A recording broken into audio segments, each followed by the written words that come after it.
to the Movies Made Us Do It. Me and Matt are back. How are you, Matt? I'm pretty good too. Yourself? I'm very well. I thoroughly enjoyed our chat about Manhunter. Yeah. That was great fun.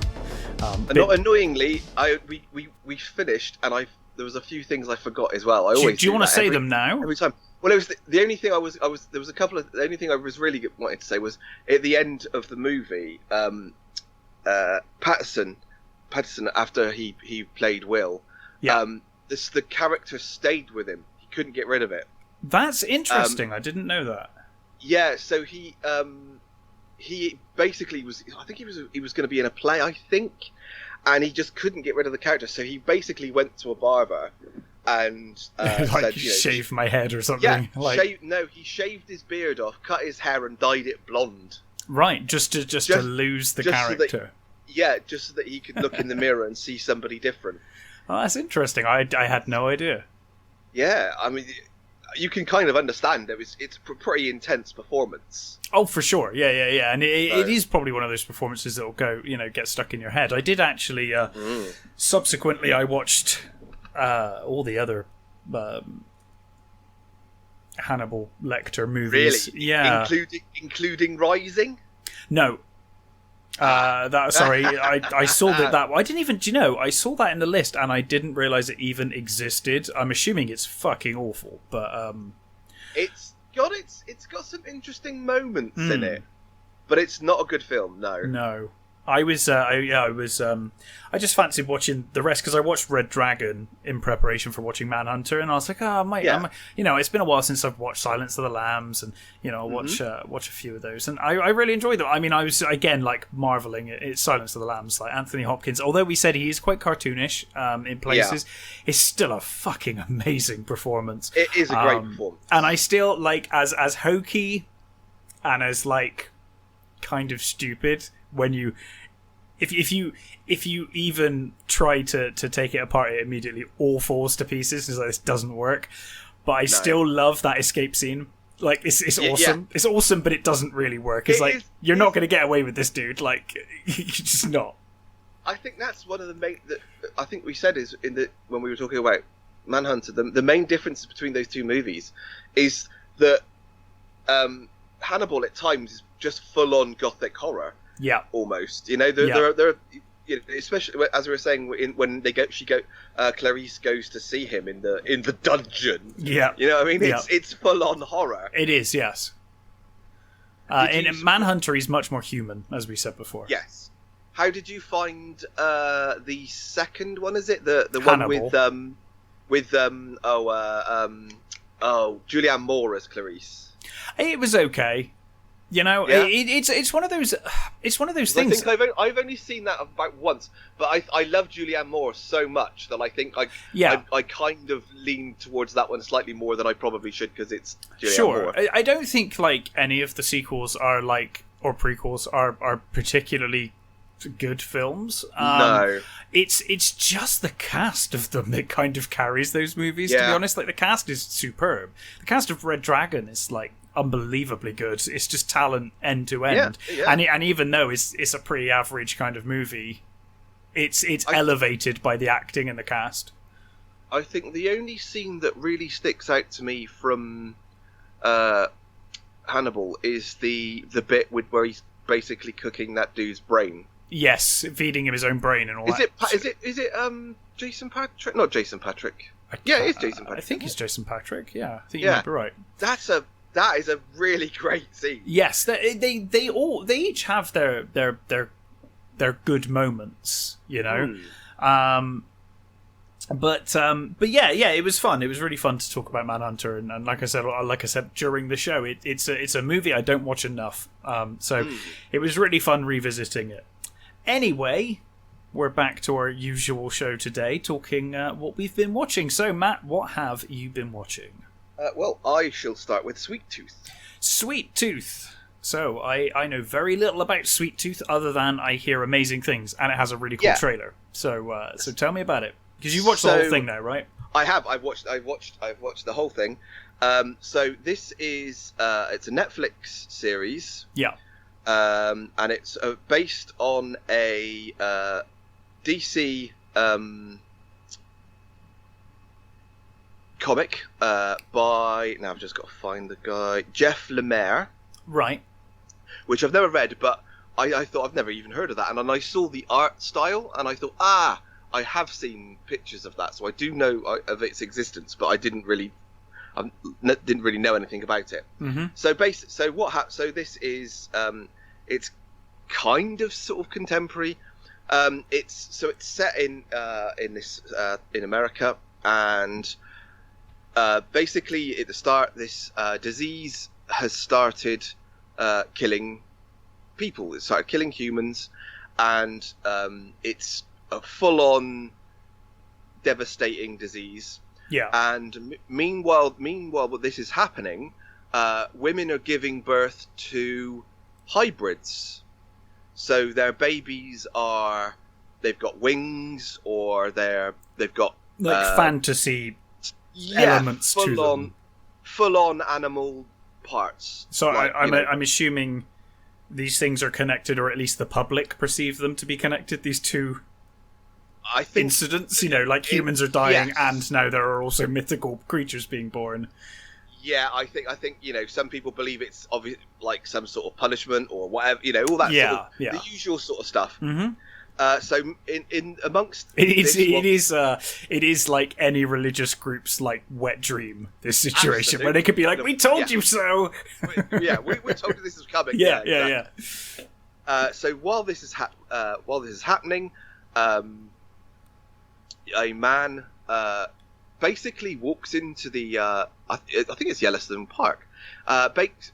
Basically walks into the sort of wilderness with a package in his strapped to his front with a very small baby who has little deer ears and little deer sort of nubs of antlers. Uh-huh. And he basically goes into the forest, and he finds an old abandoned house, and over a period of time he remakes this house, and he gets water and all the sort of survival stuff. And he proceeds to bring up Gus, this small boy called Gus, who basically later on, because of his habit of drinking maple syrup, gets the nickname Sweet Tooth. Sure.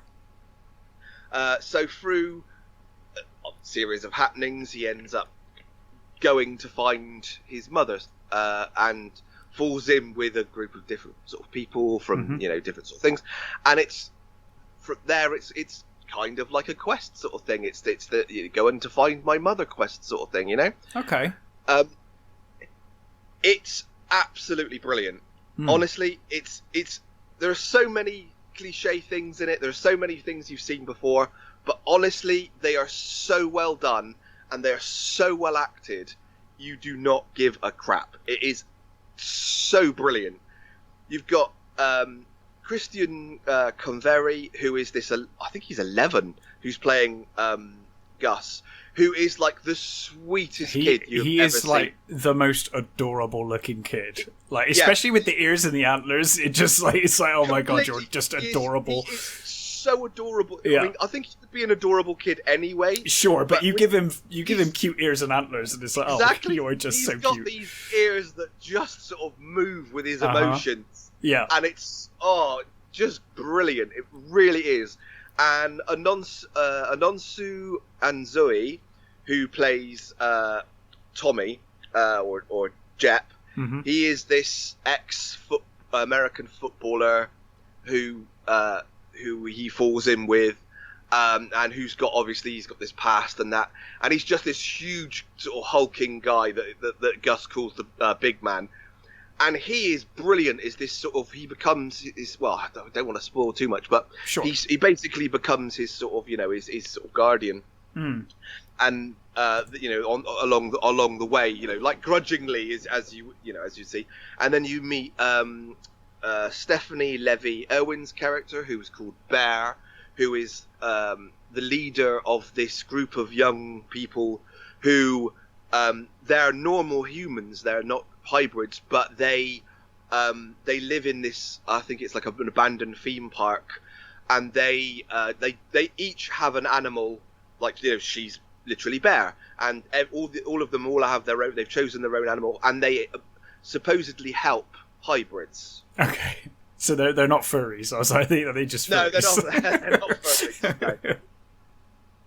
No. And you've got other characters, like you've got Danny Ramirez's character Amy, who is this I think she was kind of like a worker drone who like never really fit in anywhere, and she goes and lives in a zoo, and she ends up bringing up a hybrid. So does the show?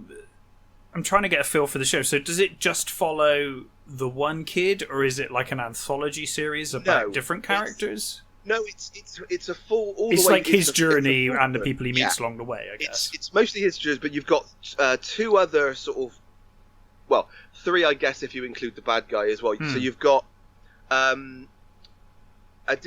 Akatar, who's playing this Dr. Singh, who you see at the beginning of the pandemic with he's this doctor who he first sees the first couple of cases come in with just like coughs and things, and then it goes, and he's got a wife who she comes down with this disease as well, and then you see this other character like I said, I was saying Amy, who she's living in this zoo. So you have a number of other characters that are in slightly different parts of.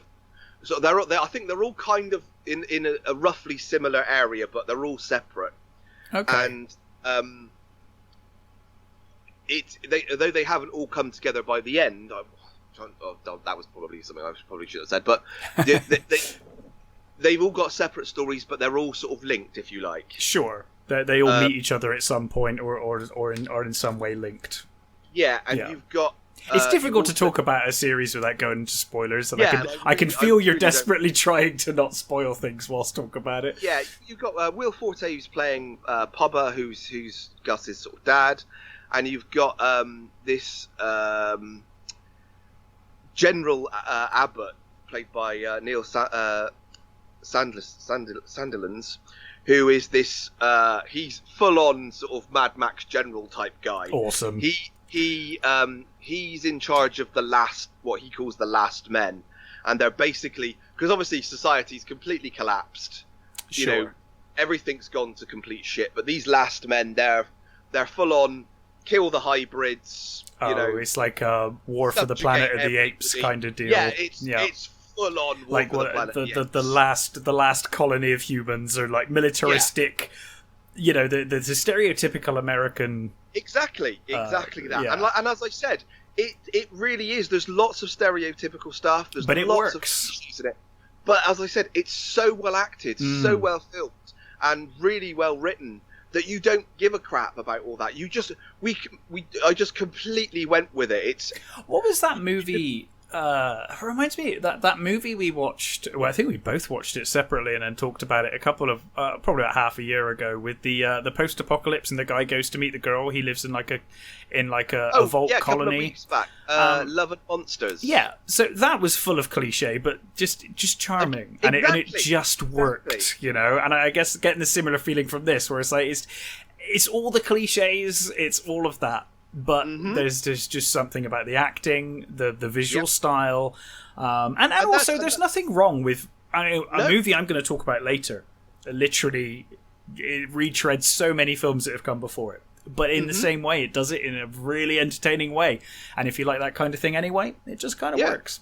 I think that's. I mean, again, that's the thing, isn't it? It's all these things, because as we've said before, there are only like 7 stories that you can tell or something like that. Yes, and so everything has, is going to remind you of something else. It's very rare that something comes out these days that isn't derivative of something else. I mean, and I guess the closest you could say is, well, this dude does this and this and this, but it's really well done. I guess the other way is Army of the Dead, where. That's just aliens. You've just got bit by bit alien stuff, and that's when you go, to its detriment. Yeah, exactly. That's where you go. Well, I could be watching American Werewolf or aliens, or aliens. You know what I mean? Which and that's Having said that, I still quite enjoyed watching that movie. That's the thing. It had its moments. But I think it would have been a much better film had it removed those real heavy-handed references and elements from Aliens and even American Werewolf. I didn't even pick up on the American Werewolf thing until you said it, but that was a really good find. That was really true. Yeah. So I really want to watch this. It looks really fun. I can't highly recommend this enough. It's a lovely, warm, like brilliant series full of proper action and obviously when I say action, it's not your full on sort of action thing, but it's got lovely little action scenes in it. It's got great brilliant characters. And I just so thoroughly enjoyed it. I honestly, I would recommend it to anybody because it's I think it's a 12, so it's okay. I think pretty young kids could get away watching this. There are obviously bits of peril and stuff, and you do see quite a few of the other hybrids sometimes. And Sweet Tooth himself, I'm not really giving anything away by saying this. He seems to be a rarity because most of these hybrids don't seem to get to his age because he's 11 when we see him, and not only is he 11, he speaks. People are shocked when he speaks because they're like, oh, he can speak, because they've never seen a hybrid, because most of them seem to get killed, basically. Killed by people or killed by yes, right? Okay, well, so they're hunted to the first men are basically they kill them if they can, because they obviously blame them for this. Of course, two things that happened at the same time, and whether it's true or not, people will run with it. And obviously, you've got episodes that go back before, and you find out stuff. But I am not going to talk about any of that. Fair enough. I will definitely give this a watch. It's been on my list for a while, because I think it's been out for a little while now, isn't it? Like a week or so. Yeah, it's been out for a couple of weeks. Yeah, it's been on my radar. I'm glad to hear about that. Honestly, it's just really good. I think you will really enjoy it. Awesome. Yeah, I will definitely give that a watch. So I actually went to the cinema. You did? I did. I actually went to the cinema. Post one thing I meant to ask you last week. Do you have to actually wear your mask in the cinema? Well, that's an interesting question, isn't it? Apparently, the government guidance says you have to wear your mask in the cinema unless you're eating. So me and my fiance bought the biggest box of popcorn we could, and we were like, well, we'll just make this fucking last for the movie, right? But then when we got in there, weirdly, this was a showcase, they had notifications coming up on screen, and it was put your mask on if you leave your seat, or coming in, going out. Make sure you put your mask back on. Oh, okay. It said nothing about sitting there wearing a mask, which is what the government seemed to indicate. So we just followed the cinema rules. When we got there, we wore a mask in, sat down, took the mask off, and everyone took their masks off. So that was the guidance that came up on screen in the cinema, which I was really glad about, because to be honest, I said to my fiance, I was like, to be honest, I am not up for watching a film wearing a mask for like 2 hours, 2.5 hours. I'm not going to do it. It just doesn't interest me. Which is why we were like, well, we'll just have to get a load of popcorn and make it last, basically, so that we're because I've just recovered from this skin issue as well, and like wearing a bloody hot mask, it is not helpful. Like I've just got over all of that. I don't want to go back to having horrendous like skin again or anything like that.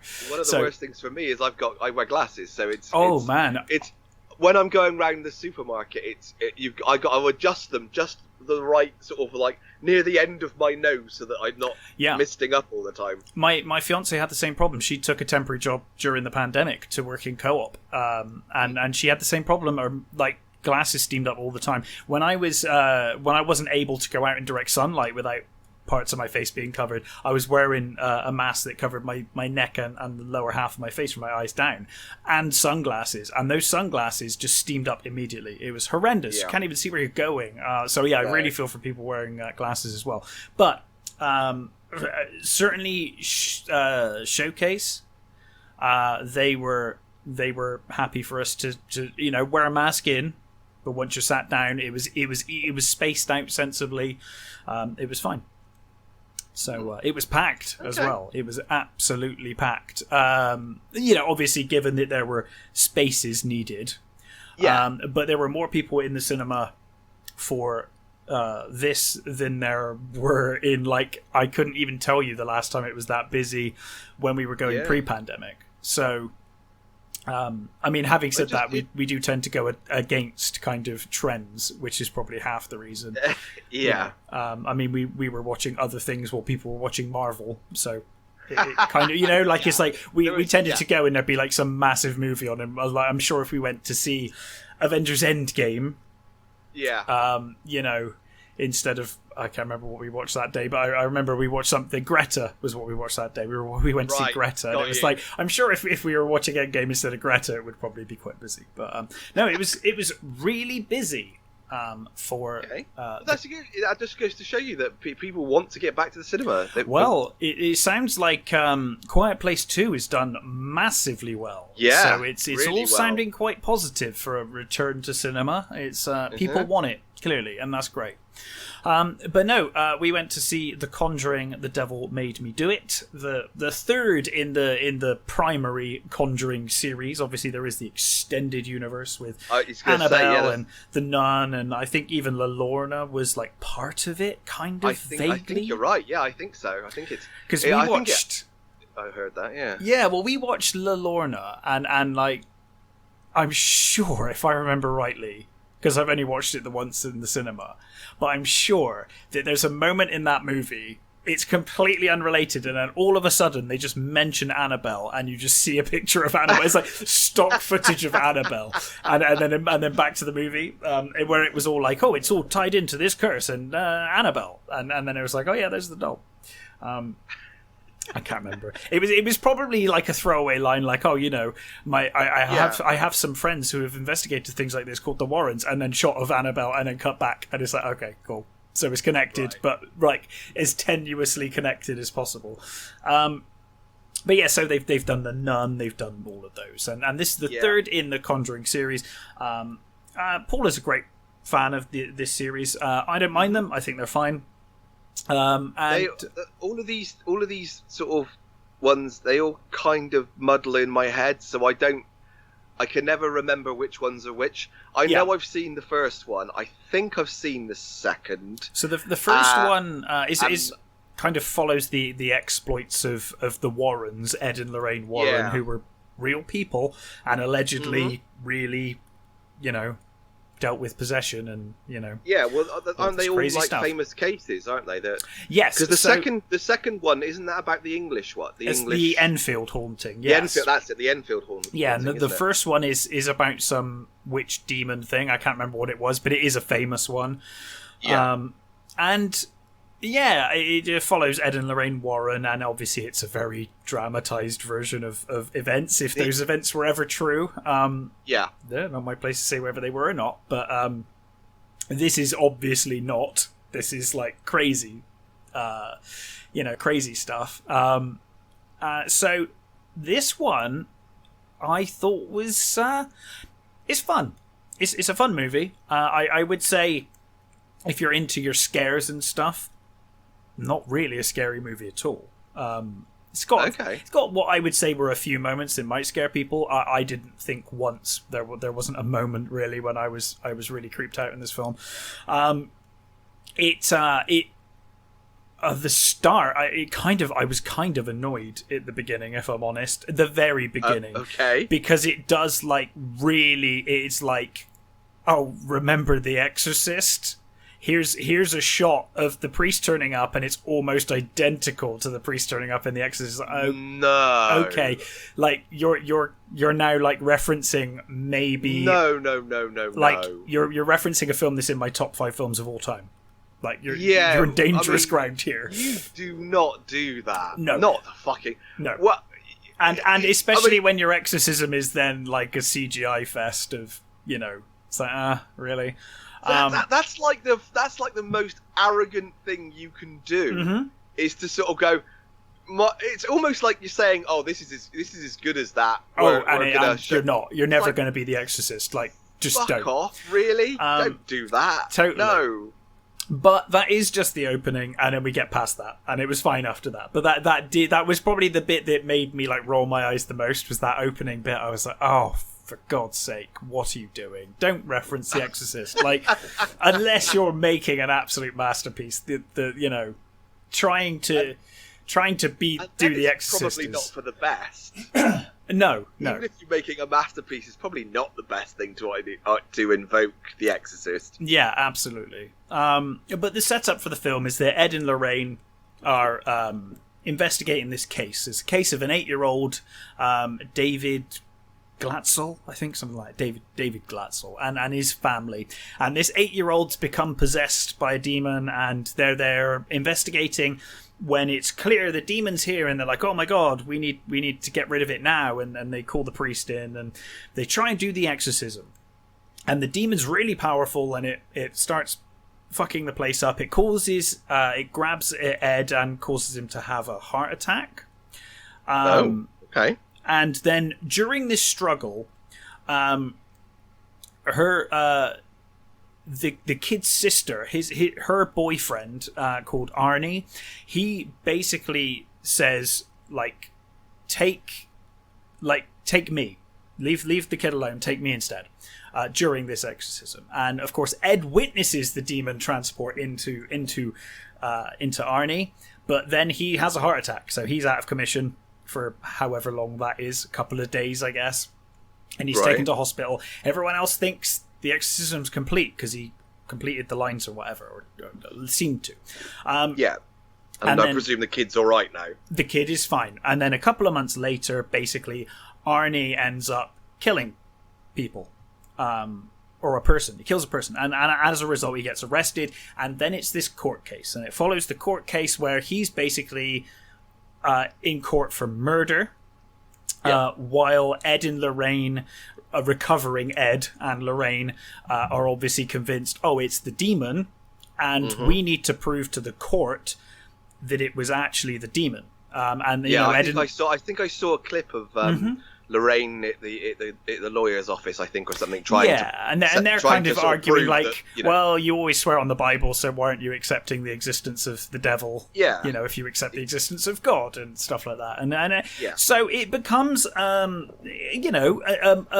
it's a much more like I guess interesting story than the other ones, because both the first two Conjuring movies were just straight up haunted house movies, whereas this is kind of more of an investigation, and it's like a satanic cult kind of thing that they're investigating and trying to find the person behind it all, and all of that. And I found it to be really fun. It's an entertaining popcorn movie. That's what I would say. Okay. It's not gonna terrify you. It's not gonna blow your mind. It's produced by James Wan, and James Wan makes those kind of horror movies, and he's very good at it. He's really good at it, actually. Yeah, so he's done a few films that I've really enjoyed. Obviously started with Saw, didn't he? But he's done a few films that I've really enjoyed. But this I thought was fine. I think the thing that really keeps this series together the most is Patrick Wilson and Vera Farmiga.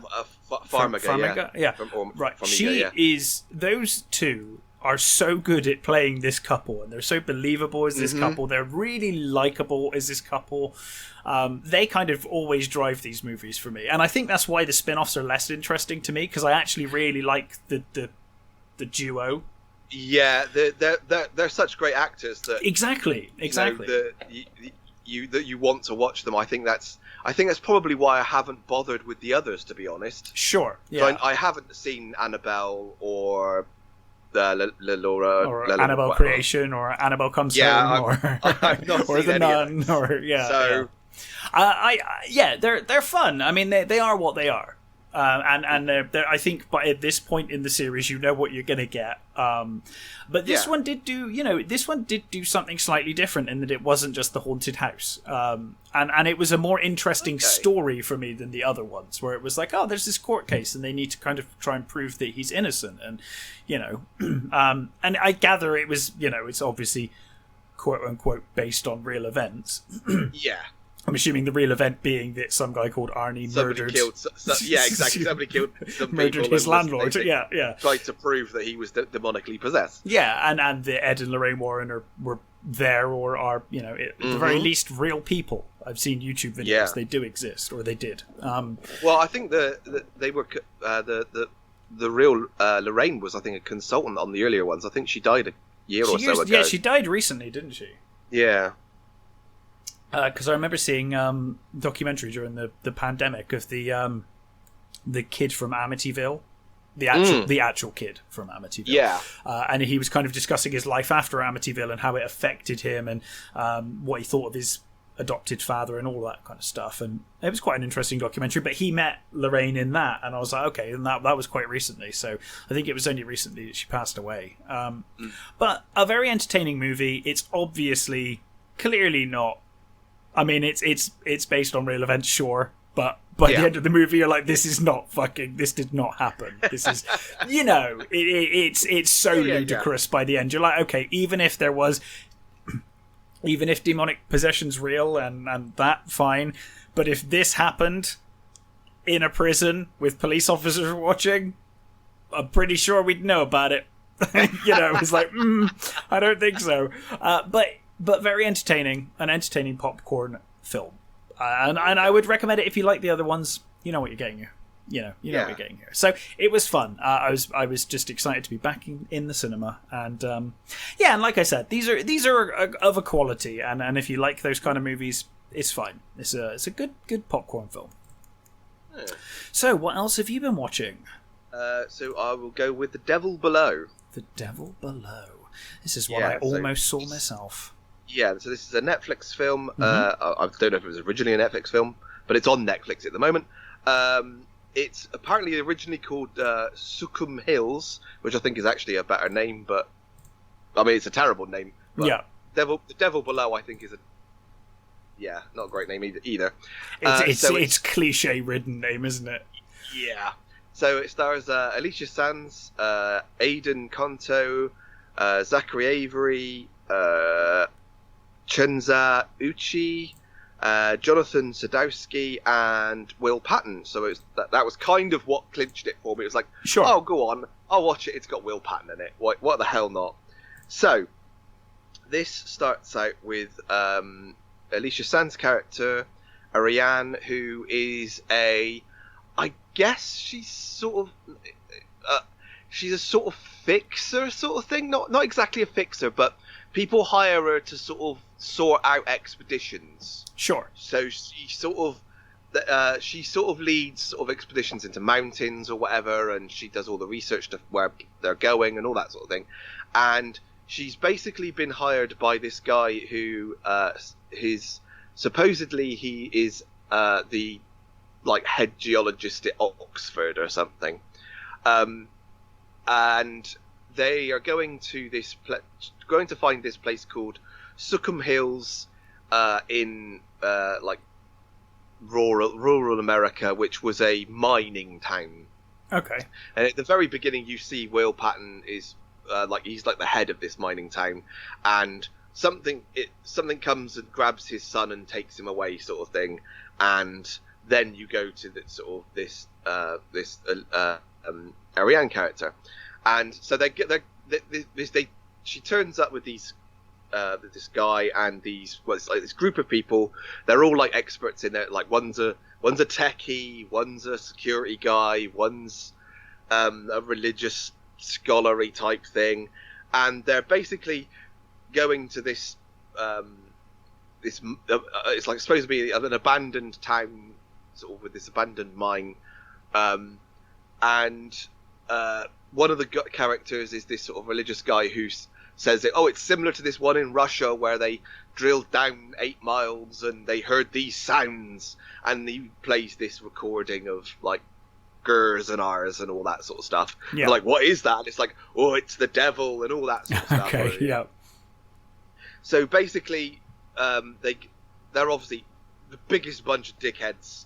You know, there's one character in particular, I think he's the techie. He's a full-on asshole.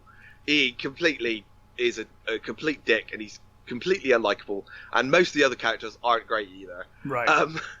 So they go to this place, and they go into this sort of store, and they say, "Oh, we're looking for this place," and they're like, "Oh, no other place. That doesn't exist." Typical redneck sort of thing. That doesn't exist. Get back in your car and get back to the city. All that sort of crap. Sure. So they get into their car, and they're followed by somebody, and she does all this sort of like supposedly stunt driving. It's really bad. To sort of lose him, but she doesn't lose him. She's actually seeing where he goes, because if he goes past this thing, then she knows where she's got to go. Okay. So she drives back, finds where they've got to go, finds this electrified fence, which is, towards it where this mine is. And they break in, they go to this mine, and there's all these sort of traps and things sort of, set up. But they obviously, there's like they find like strips of soundproofing over holes and things. It's like, oh, why have they got soundproofing? Let's not think about it and just walk away. They end up in this thing. Do you know, I've always thought, takes like, one of them away. One day, I'm gonna make a short one day where people turn up to a place to go somewhere, and the locals tell them that's a fucking terrible idea, and then they're just like, yeah, okay. That's okay, cool. You're right. Yeah. Because you know best, and fine, I'm going to go fucking home. Yeah. Anyway, sorry. This is so cliched so far. This is like ticking all the cliche boxes. So one of the techie, the really annoying techie one gets pulled away first, which is great, which is fantastic. I was happy with that.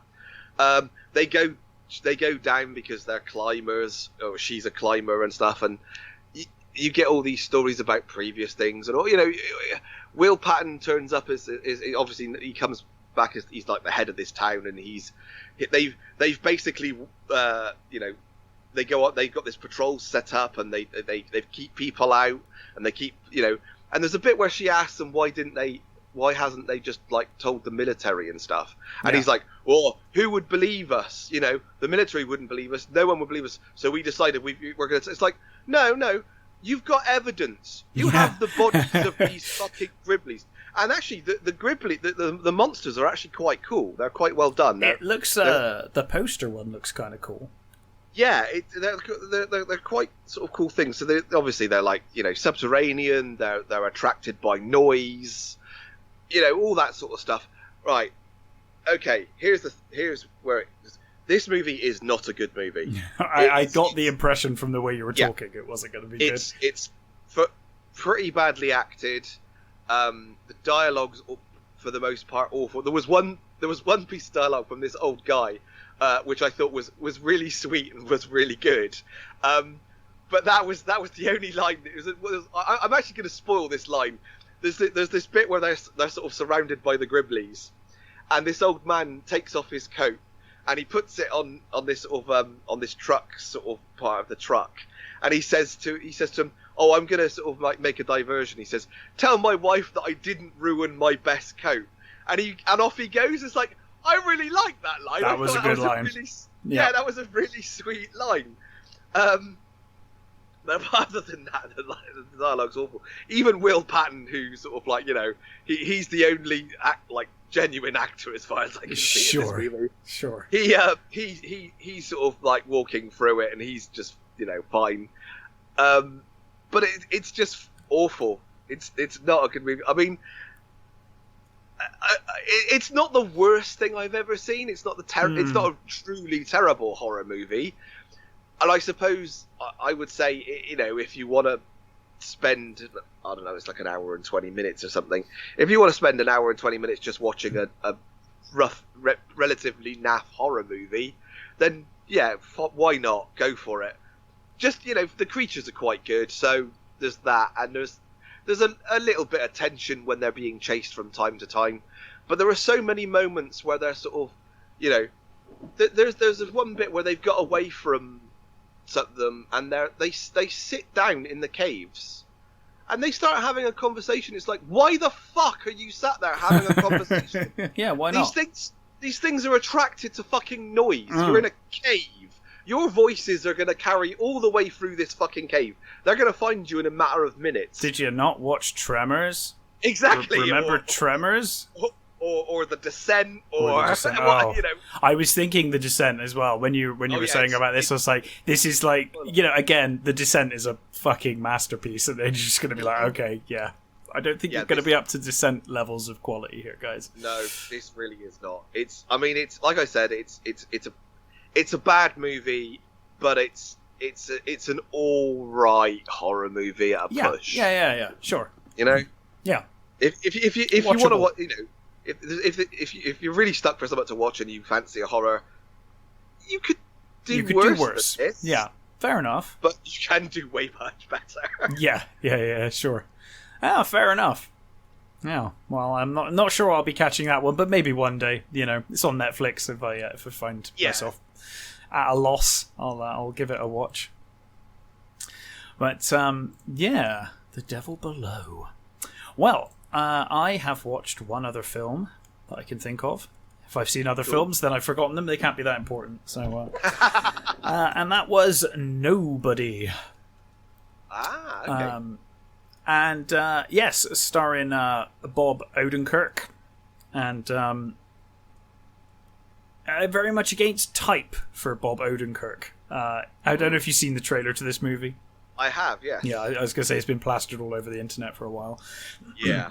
So it's Bob Odenkirk as Hutch, who is like basically a seemingly normal, ordinary man, really dull office job. It works for like a metal fabrication company, and he's got like a family, 2 kids and a wife, and he's just bored and fed up, and the opening of the movie just kind of shows his daily routine repeating over and over and over and over and over again, kind of going through the days until it reaches this night when basically an armed couple break into his house, and his son basically intervenes and tackles one of them, and at first they confront him because he hears them. He goes down to confront them.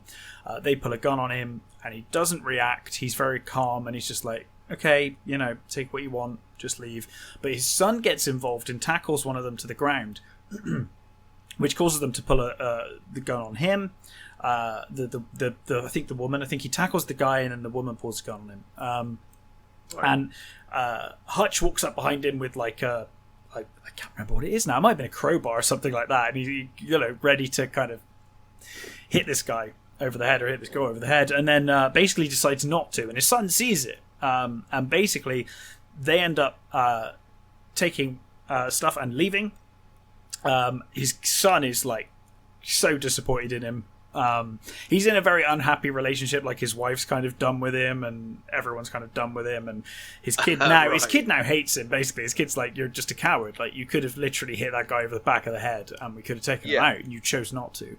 And we hear him have this kind of radio conversation over a CB later on, where he says to someone on the thing that basically he's like, "Well, the guys are questioning like, why didn't you stop him?" And he's like, "Because the gun was not loaded. I saw that it was unloaded, so I knew they were just scared." They were just burglars, but they were scared. The gun wasn't loaded, so I didn't intervene. So you start getting this hint that he's got a past and that he kind of knows his stuff. Like he knew from the gun pointing at him that it was unloaded, and he was kind of aware enough. But then, so he's kind of really fed up anyway, and it's just like this stupid moment where, like, I think it's like later that day, his daughter discovers that her kitten bracelet's missing. It's like a kitty bracelet, and she loves this kitty bracelet. She can't find it, and that's just like the straw that broke the camel's back. And he is furious, and he's like, "I'm going to go get your kitty bracelet back." And he storms out of the house, and he basically goes and tracks this couple down, and basically goes in there, and he's like, because they steal his watch. He's like, "I want my watch back." He points a gun at him. He's like, "I want my watch back." And you get to see he's a complete badass. And there's a scene before that where he's trying to track them down, and he's in a tattoo parlor, and these guys are like, he tries to wave this FBI badge around, and this guy's like, "That FBI badge is like years out of date. Like, what are you doing, mate?" But then one of them sees a tattoo on his arm, and they realise the job he used to have, obviously. And this guy just walks out. He's like, "Thanks for your service." Just walks out and locks himself in a panic room while the other two guys are like, "Oh!" And then this whole situation kind of turns around. But anyway, he catches them, puts a gun to their head, and he is like, gonna beat the crap out of them basically. But then he realises they've got a daughter, and he also realises they don't have the kitten bracelet, so he doesn't have it. So he basically leaves, having completely failed in that mission. And then he's just like, so he gets on the bus. He gets on the bus after all of this, and he's really dejected and pissed off, and he's just fuming. And then these Russian thugs get on the bus, and they're awful. I think they crash their car because they're like drunk out of their faces, and then they get on the bus because they're like, "Oh, the bus," and they all get on the bus, and they're being horrible to this girl. They're presumably they're going to assault this girl or whatever, and he basically starts walking away, and he just wants to fight. He wants a fight, and he's like walking away, and he literally walks out. You see under his breath at one point, he's just like, please, just, he's like, give me an excuse. And he basically he tells the bus driver to get off the bus because she's about to try and stop them, and obviously there's like 4 or 5 guys. He gets her to leave the bus, and he turns around and he's like, "I'm gonna fuck you up," and basically just has this all-out brawl on this bus with these guys. And then basically because of that, those guys end up in hospital, and just by pure chance, so it wasn't even these guys were incidental to what he was actually meant to be doing, but because he's beat these guys up, these guys, one of them is like the son or the brother of this notorious Russian crime lord who then in retribution want to go after Hutch, and it turns out that Hutch was basically like he used to work for the government, but he was one of those people that they call to deal with people, basically, right. And that was what he was, and he used to deal with people, and so basically it's very John Wick-esque. It's from the writers of John Wick. It's from the producers of John Wick. It's very John Wick. That says a lot, doesn't it? It's very John Wick, but I saw the sort of trailer, and it sort of reminded me of A History of Violence. Not but it's the overall tone. I was going to say it's way more comic, but the story, yes. That's what I got. It was way more comic. But I fucking love History of Violence, by the way. I think it's an underrated movie. It's a Cronenberg movie. Yeah, it's great. It's one of the first of his sort of like, what's Cronenberg doing? Why is he doing like movies like this? Yeah, he's experimenting. Yeah, I love that movie. But yeah, so it does it. Yes, it's very similar in that it's a seemingly ordinary guy with a history. This though is full on comedy, and it's ridiculous. But I think what really sells it, there's 2 things that really sell it for me. I mean, for one, we were talking about this earlier when you were saying, it's all the cliches. It's done all this before. We've seen all this before with John Wick and everything else. But seeing Bob Odenkirk in this role is awesome because it's so against type for him. He apparently refused to train or work out or get bigger or anything for the role because he was like, no, I'm just an ordinary guy at this point. I'm an ordinary guy, and he refused to do any of it, and it really works because he looks like an average guy. And what I really like about it as well is that he gets the shit kicked out of him the whole way through the movie because like in John Wick, it's like John Wick, he's just perfect. He just, they set him off. He does get injured, but it takes like 55 guys to injure him though. Whereas Hutch, literally, the first fight he has on the bus, they're punching the crap out of him, and he's like Rocky, just keeps going. I mean, he's clearly he plays it like in a very, this is a very unrealistic, stupid movie, but he plays it in an almost realistic way in that like. You see the way he handles people. You can tell he has training. But he had training like 20 years ago and he's done nothing with it since. So he's he's getting hit a lot. He's getting beat up a lot. So I think his performance really sells it. And then also, fucking Christopher Lloyd. I was just looking at the cast. It's got a great cast. God. You've got Connie Nelson, which you would presume plays his wife. Yeah. Christopher Lloyd, Michael Ironside. Michael Ironside has a very small role, but it was great to see him. Christopher fucking Lloyd steals so many of the scenes in this movie. He's amazing, and I don't want to say anything about it in case you're planning on watching it. But Christopher Lloyd. Well, now I've heard your review of it, I think I might have to. It's really funny. I actually laughed a few times during this, like out loud laugh, which doesn't happen very often when I watch movies. I had a blast. I think the thing that put me off is that I think it was the Bob Odenkirk thing, because it's not that I don't like him, it's that I couldn't get into what's it, the big thing that he's in, Breaking Bad. Yeah, I could never get into Breaking Bad, and Mm-hmm. I'd never seen Better Call Saul. Yeah. So it was a bit sort of like, well, I don't really know him terribly well, to be honest. I think that might work in your favour, though, because he's just a seemingly normal guy going through this crazy... You know what I mean? Kind of works that he is a nobody. That was kind of the point of the movie. It's like, yeah, he's a nobody, but, he happens to have this past. Really, I had a blast. I don't know, sometimes you're just in the right mood, and the right movie comes along. That was exactly where I was last weekend, and I was like, this is just what I want right now. That's good. Had a couple of whiskeys and just just watched this nonsense. It's very John Wick. It's very John Wick, but it's different enough to where it's much more, leans much more into comedy than John Wick does. Right. And it's really fun. I'd be very curious to see what you make of it, and once you've seen it, we can both talk about Christopher Lloyd, because he's just so good in this, so good. Have you seen American Ultra? No, I haven't actually. No. So American Ultra, it's Jesse Eisenberg and Kristen Stewart, and that's a sort of like kid he finds that he's sort of like he's a CIA sort of thing, and that that's got that sort of like comedic sort of feel that I felt from the trailer of that, to be honest. It may be. I had a real blast watching this, I must admit. I'm not going to say it's an amazing film or anything, but it was very entertaining, and I laughed quite a few times watching it. I thought it was really fun. It does. It's like, well, I think you've convinced me. Oh, good. Well, I'll be curious what you think of it. I was definitely in the mood for exactly this kind of movie last weekend. It's a revenge movie, and it's very much hitting all those tropes, but it was done in a fun enough way that it worked for me.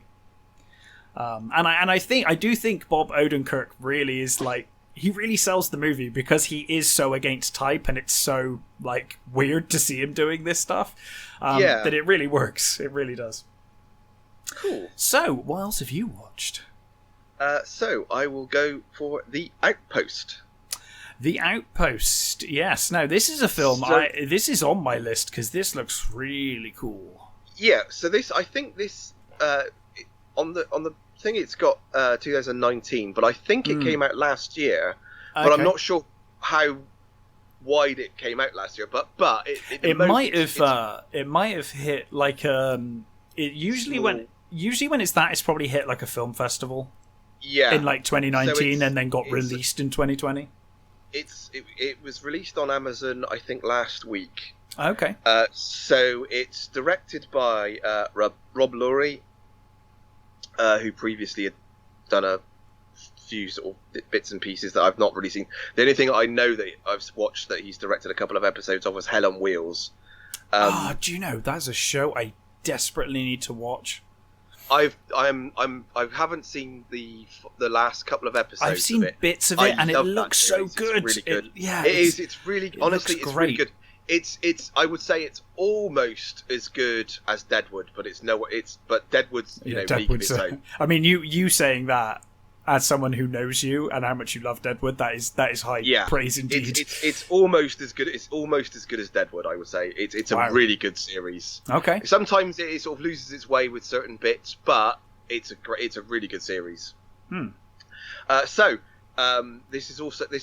stars Scott Eastwood, Caleb Landry Jones, Orlando Bloom, Jack Casey, Corey Harditch, Milo Gibson. It's got a really big cast.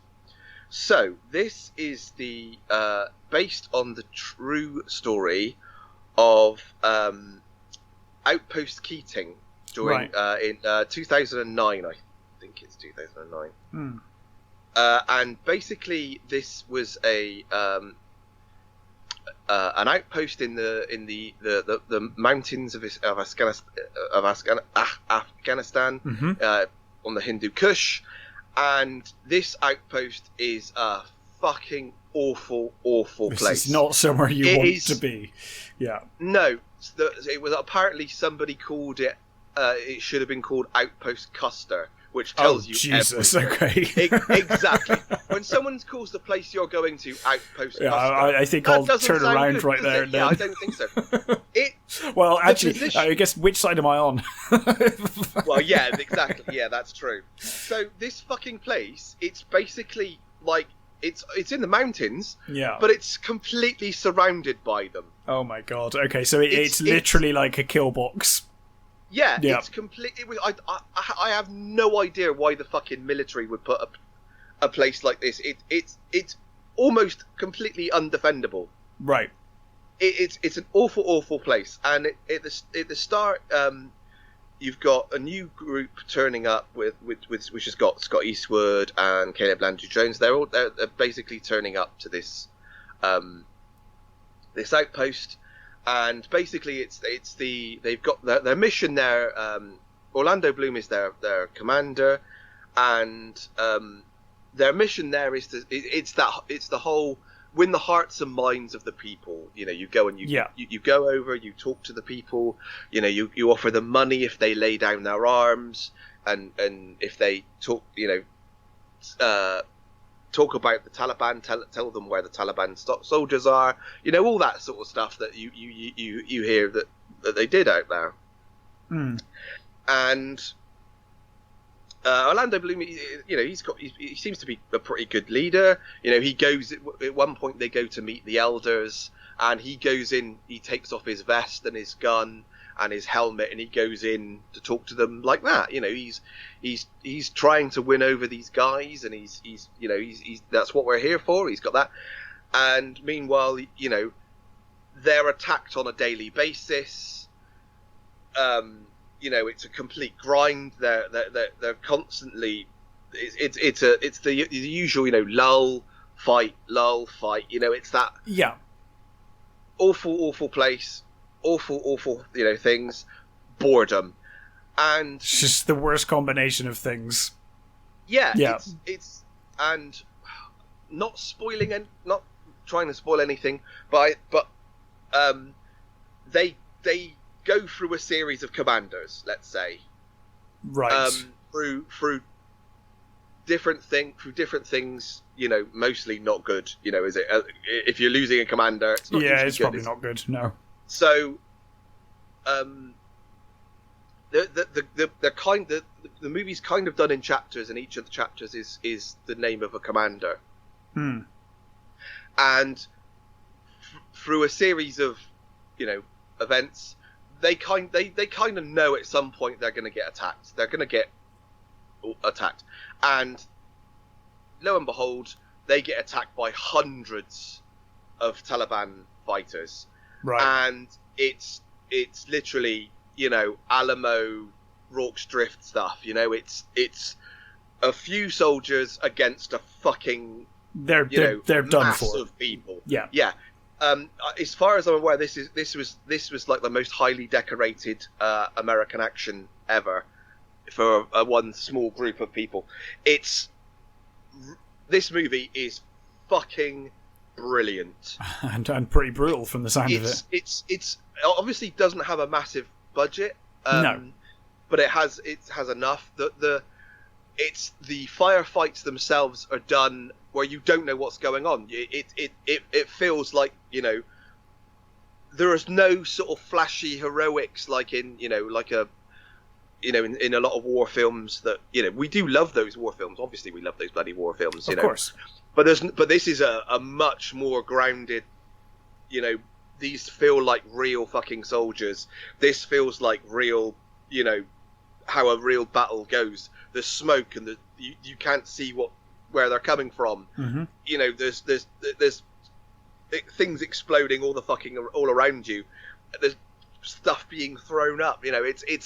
It's amazing. It's so good. It's, it doesn't feel it.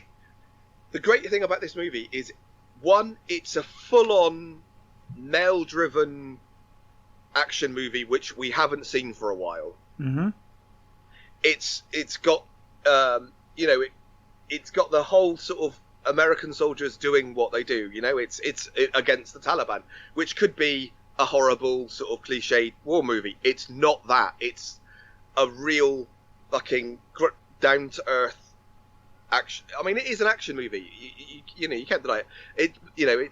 It's. Did you ever see that 13 Hours? Yes, I did. sequel? Yeah. It's got elements of that, only that's a little more fantastical because it's Michael Bay and it's big explosion. I mean, it was very down to earth for Michael Bay. For the rest of the world, it was very over the top. It's the best Michael Bay movie I've seen in a long time. I agree, but it's still very over the top. But this is not that. It's like, you see them trying to save their friends, and you see them getting cut down. It's because, like I said, it's based on a real thing that I'd never heard of. I didn't know this existed. Scott Eastwood is fucking brilliant in this. I think he's a sergeant, or I can't remember what his rank is now, but he is fucking awesome. He is so good, and that's two shows in a row now. If we ignore the ones when we review movies in length, that's two shows in a row where we've been praising Scott Eastwood for one reason or another. Mm-hmm. Yeah, he's really getting out from under his father's shadow. He really is. Like, he's becoming his own actor, and he's bloody tremendous. Well, what I will say though is, there are certain bits in this movie where if you close your eyes, it just sounds like Eastwood. It sounds like Eastwood. And there are certain where you sort of like, he turns around and he's got a certain look, doesn't he? He does. He has that. He has his father's look in places. And it's like, oh my god, that is just Clint Eastwood. Yeah. But he especially because this is the kind of role you'd expect Eastwood to have been in back in in the day. It kind of fits him. Yeah. Completely. The one that surprised me the most was Caleb Landry Jones. For me, I've always found him a bit hit and miss. There are certain movies that I've seen him in that I just want him to die horribly. Sure. Byzantium being one of them. But he's like in Three Billboards. He's great in Three Billboards. So he's one of those hit and miss. He is absolutely brilliant in this. He plays this damaged soldier who no one really likes. He's got no sort of friends, but he completely. For me, he completely stole the show. Once the shit starts kicking off, you see what he's what he's capable of. He was such a surprise, and the sort of you get a little of the aftermath at the end, and he is brilliant in this. I think this is the best performance I've ever seen him do. He is absolutely brilliant as this almost unlikable character. He's a dick, but he is a really good fucking character, and he's a really brilliant performance. As I said, this movie is really fucking good. If it's like I said, it's completely sort of grounded. It's a great action movie, great performances. The interactions between the soldiers feel real. You do get to know like most of the characters, and I think I certainly felt, when characters died, it was like, fuck, and you genuinely, I mean, I think there are two books that written about this event, and I guess if you know the books, you know who's going to survive and who's not. Sure. But for me, not having read those and not knowing about this story, you genuinely, like, I don't know who's going to fucking survive this. You don't know what, and if anybody fucking survives it, because it's a real full-on fucking attack. Like I said, handful of soldiers, fucking hundreds of Taliban fighters. Yeah. A pretty much hopeless situation. Yeah, I really recommend this movie. I think it's great. If you want to see a really good great, grounded war movie with great performances, this is for you. It's I really loved it. It's on my list. It looks fantastic. So yeah, I'm really looking forward to that. That sounds great. It's worth it just for Scott Eastwood and Caleb Landry Jones alone. Yeah, it's great performances. Really, really good. Yeah, good stuff. Well, that does it for movies. But I believe you wanted to talk about Demon Slayer. I did, yes. So I have now watched the first season. Again, another Netflix. It's on Netflix at the moment. Yeah. The movie has just is come out. I'm not sure if it's out over here yet. But it's the highest grossing anime movie ever in Japan. My God. Yeah, it's really good. And the anime, the manga, is the highest. It's completely outselling. Like last month, I think it was, or whatever. Every American comic chart was completely outsold by manga last month. Completely, and right at the top was Demon Slayer. Mm-hmm. So this thing is absolutely phenomenal. It's massive at the moment. Yeah. So I started watching it, and as I said to you earlier on, I wasn't overly keen on the animation style, and I kind of just watched it on a sort of whim. I kept hearing all these people praise it, and I thought, oh, I haven't sat and watched a proper anime for a while. Thought, why not? I'll give it a go. And it took a couple of episodes to get into it, but so basically what it is so this young kid called Tanjiro. He is one of the most compassionate, lovely characters you are ever to meet in an anime. He is this lovely kid who he's got a family. He lives with his family in this village, or on the outskirts of this village. And I think he's a woodcutter sort of thing, but he seems to do odd jobs for everybody. No matter he's got his mum, I think, who's ill, and I think he's got loads of little brothers and sisters. I think his dad has died, and he basically he cuts wood. He goes into the village, and while he's in the village, like they all come to meet him, and they all they've all got little bits and pieces for him to do, and they all love him. And when he goes back home, his family have been completely wiped out not completely wiped out. His family have almost completely been wiped out by demons, except for his little sister, Netsuko, who has become a demon. Okay. And he is attacked by his sister, and he's telling her to fight it. He says, I know you're in there. I know you're still good. And this demon hunter turns up, and he wants to kill Netsuko, and he kind of fights him off. He stops his sister getting killed, and then from there he goes to train with he goes to train with this master demon slayer, and Netsuko he sort of protects Netsuko, his sister, who he keeps in a box on his back. She sort of shrinks down, and she fits in this box during the day, sort of thing. Right.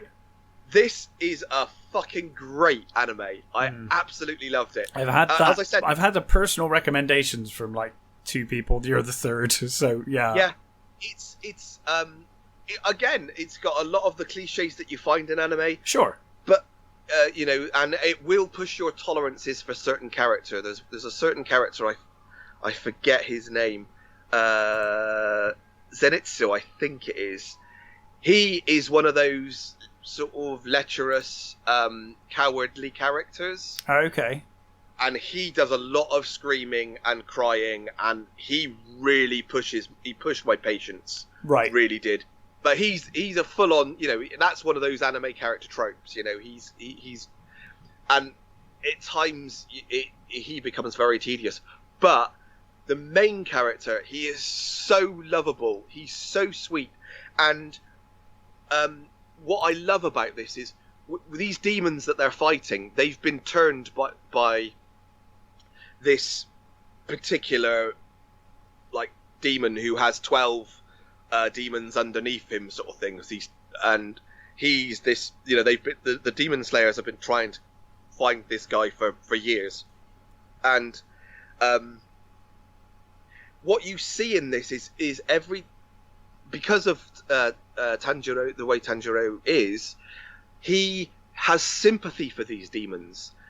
These demons used to be people. Yeah. In most cases, these demons didn't want to be demons. They were innocent people who, through whatever happened, became demons. And what is great is you get backstories on these demons. You get it shows you how they became demons or what they were like before they were demons. And it's so good. It's so brilliant. You've got the whole sort of like these sword techniques that are that reminded me of Rurouni Kenshin. Have you seen Rurouni Kenshin movies? No, I haven't. They're being released on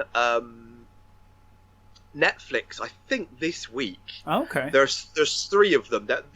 I know they're also based on, I think, manga as well. But they're live action movies. They are really fucking good. I really like those movies, and the sword cuts and sort of things reminded me of that. This is a really, really good anime, and I can't wait to see the movie. I'm definitely going to watch the movie, and I can't wait for season 2 afterwards. It's brilliant. It's really good. It's really fun, and it's really at times really sweet and harrowing. It's everything you want from a really good anime series. Yeah. And again, I can't recommend it enough. If you love your anime, this I think is a really good series. Yeah, I'll have to give it a go. It's like I said, it's been recommended by a few people now. Yeah, it looks absolutely fantastic. I'm excited. I'm also excited because next Thursday, on my birthday, we get Godzilla Singular Point. Oh yes, yeah. yes. Very excited for that. The trailer for that is really good. Oh, that bloody song is just stuck in my head constantly. I know, and I was leave. I love what they've done with I love all of it. It looks Jet Jaguar. Jet Jaguar getting like the new look, and apparently I don't really know much because I've been trying to avoid spoilers for it. Yeah, but me too. Because he's obviously been out in Japan. I think the last episode's aired now, or will air very soon. But I know that he continues to get upgraded through the show and stuff. So Jet Jaguar has multiple forms. I got that feeling because you see him at one point and he's like. He's on wheels at one point, I think, and then he's got legs later on. He's like a very basic sort of robot-looking thing. Yeah, and he ends up with like what looks like a spear made of like maybe like an Anguirus spike or something like that. He's running around with in one scene. It looks fantastic. I'm so excited for it. I can't wait. I haven't had a decent look at Godzilla yet, but he looks a little odd. He's got these sort of weird tusky things, hasn't he?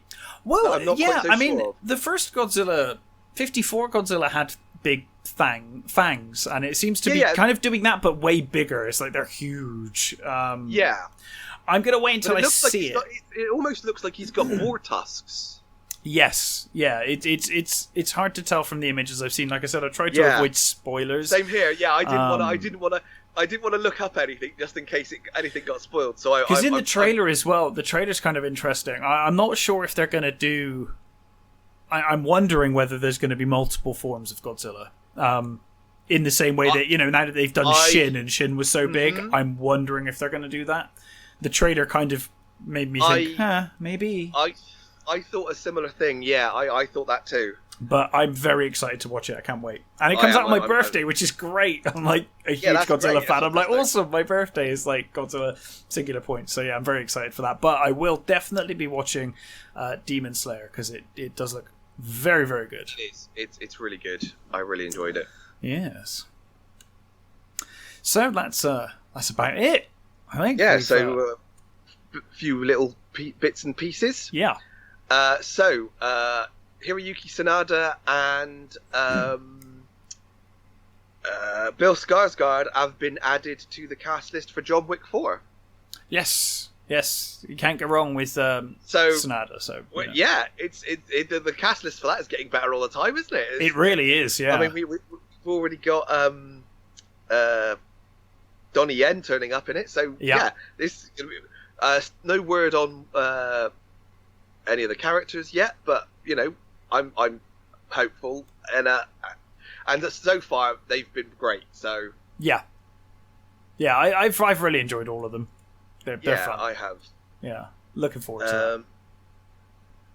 We should talk about Ned Beatty, who died aged 83. Wonderful actor. Absolutely. Brilliant character actor. I think I'm right in saying that my first experience with him would have been from Superman. Sure, I think Otis. I'm just looking through his movies, and I think the same. I'm pretty sure my first. I mean, his list of credits is ridiculous. He was in like Deliverance and Nashville, and I think Deliverance was his first movie. Yeah. He's Gator, Silver Streak, 1941, The Big Jesus, Easy. I forgot he was Switching Channels. I forgot he was in Exorcist Part 2.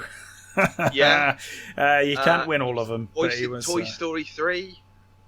Yeah. I mean, his list of his TV credits are Gunsmoke, MASH, Hawaii Five-0, The Rockford Files, Streets of San Francisco, Highway to Heaven, Gary Sandling, Roseanne, Homicide: Life on the Streets. It's like, wow. I mean, he had a completely amazing, varied career. Yeah, incredible. And a really wonderful actor. Really, really. He was great in everything I remember seeing him in, to be honest. Yeah. And quite varied. I mean, he played really good, great sort of like bumbling, loosey characters, and he could also play sinister people. He could play. He was very good at some. He did play some quite creepy roles. Yeah. So yeah, great actor. Absolutely. Have you heard about War of the Rohirrim? Vaguely. So is this is going to be a Lord of the Rings anime? Is that right? So it's going to be a Lord of the Rings anime, and this is what makes me more excited for this than the Amazon series. It's going to be linked. It's going to be written. It's written by the people behind Dark Crystal: Age of Resistance. Okay, that is fantastic news. Yeah, exactly. I thought that that's great.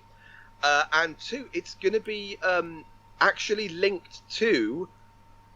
Although Peter Jackson's not going to have anything to do with it, it's going to be linked to the two trilogies. Interesting. Which obviously the Amazon one isn't. No. And the thing that worries me the most about the Amazon one is people keep saying that it's going to be a lot like Game of Thrones. Which is, I mean, Game of Thrones is the opposite of what Lord of the Rings is like. Yeah. I mean, I know there are dragons and people with swords. That's about as far as those similarities go. Lord of the Rings does not lend itself to the Game of Thrones style. No, not at all. It's not about sex and violence. No, it's really not. No, absolutely. So this, I'm more excited for this than I am. I certainly hope for Amazon's sake that they hit it out of the park, because they've spent a lot of money on it now. Jesus, stupid amounts of money. I mean, I know they've got money to throw around, but Jesus Christ, they've spent a lot of money now. Nothing I've heard that's coming from that series has made me think I am definitely going to watch that. It's all sounding a bit cringy to me.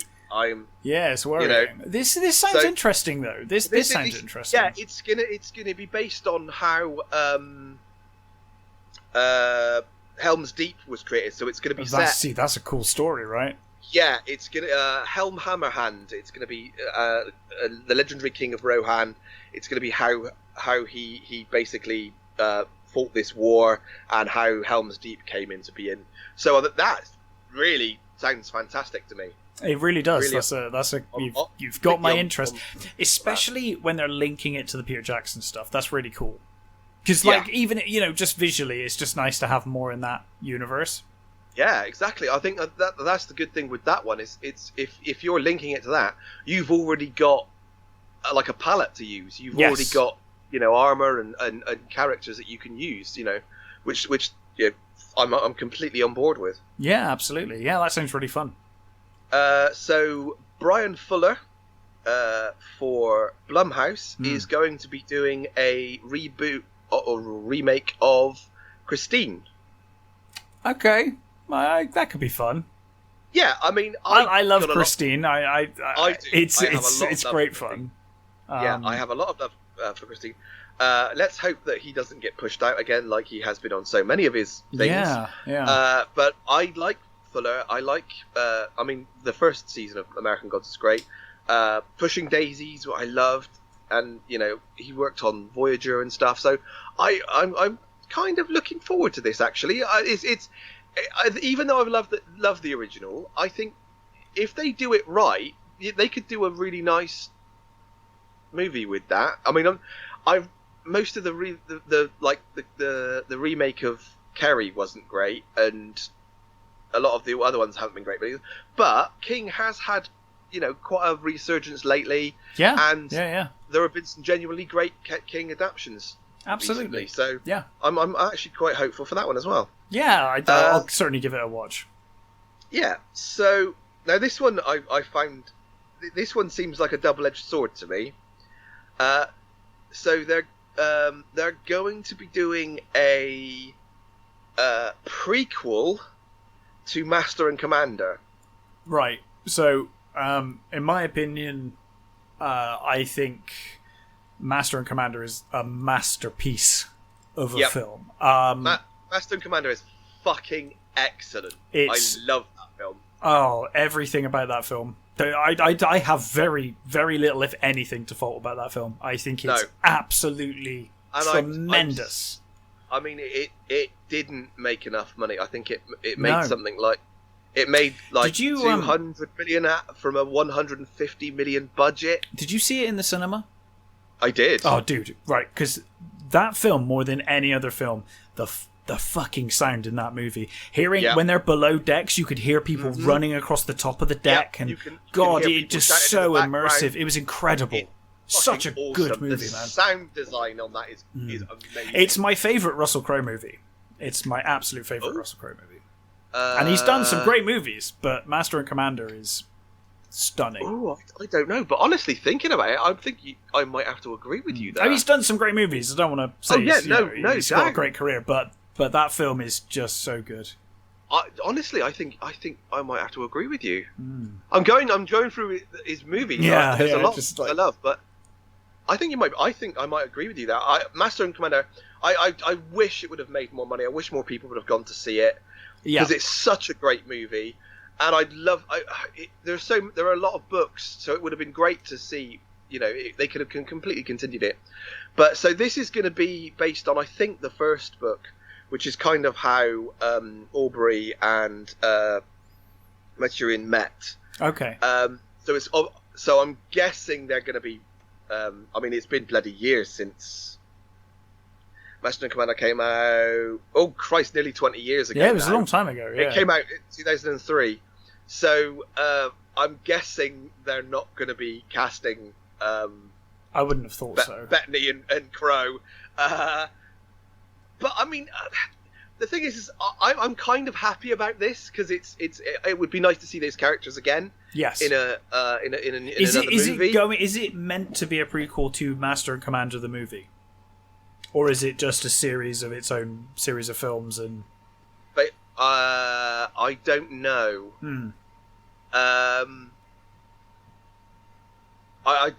don't know that. I don't know whether. I mean, to be honest, they could just be making another series, another book adaptation. Because I mean, I'm excited. It has got some pretty big shoes to fill, though, for me. Yeah. Well, it's behind the guy Patrick Ness, who just did Chaos Walking. Okay. Which hasn't got great reviews from what I've seen. And I don't really know him at all. But I mean, I can't imagine they're going to be de-aging them or anything like that. But it does, from what I've heard. I mean, Russell Crowe is. I mean, he may get back into shape, but he's nowhere close to. No.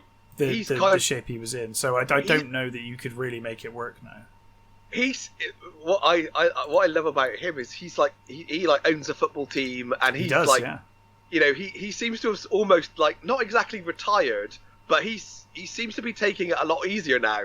He seems to have calmed down a lot, and he seems to be sort of enjoying life, I think. He seems very happy in life, and all good. And Paul Bettany is. He hasn't changed that much But like I said, if it's going to be a prequel, then you're going to have to de-age them.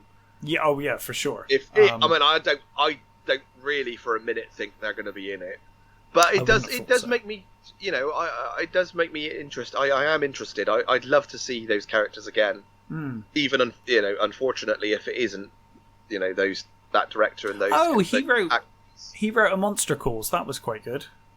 Oh, okay. I've not seen that. That was one of those ones that was on my list, and I never got around to see it. That was quite a good film. That was Patrick Ness as well. Just looking him up. Okay.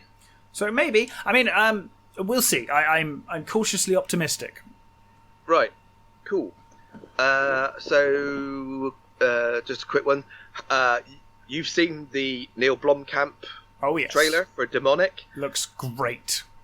Doesn't that look good? Yeah. I'm very excited. I'm really interested to see how he does with horror, because even though in District 9 there were definite horror elements, especially body horror stuff. For sure, some body horror. Yeah. And I think even Elysium has a little body horror when he's being suited up. It's got moments. It's certainly got moments. Yeah. I'm really interested to see what he does with a full-on horror, and that trailer I thought was really good, really interesting. Yeah, it had a sort of very almost Blair Witchy feel to it, which is not good for me personally, because I'm not a big fan of the Blair Witch. I like the first Blair Witch. I thought it was great.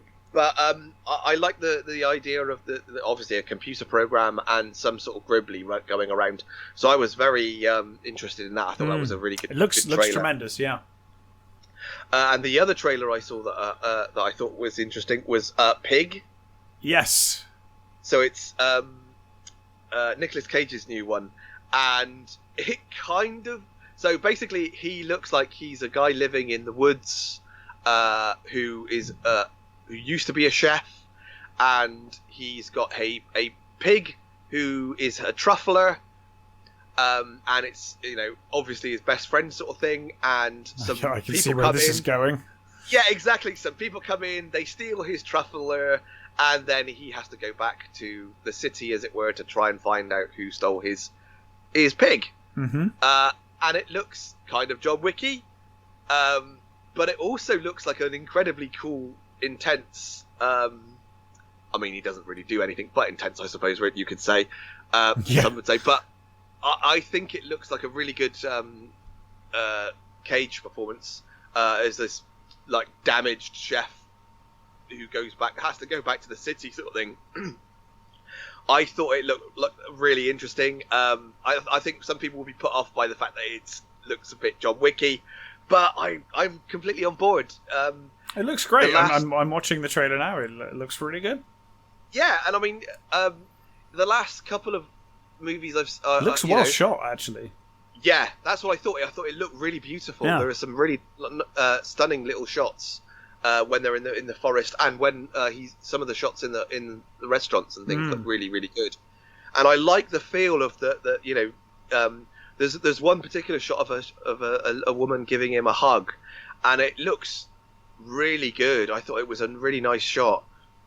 So I'm actually looking forward to this. I mean, we both love Nick Cage anyway. We've seen some terrible movies with Nick Cage in, but we've also in recent years seen some truly amazing movies. Absolutely. I mean, I liked Willy's Wonderland. I thought it's fun. It's not a great movie by any means, but it's brilliant, and Cage's performance is fantastic. Yeah. However, Mandy and Color Out of Space.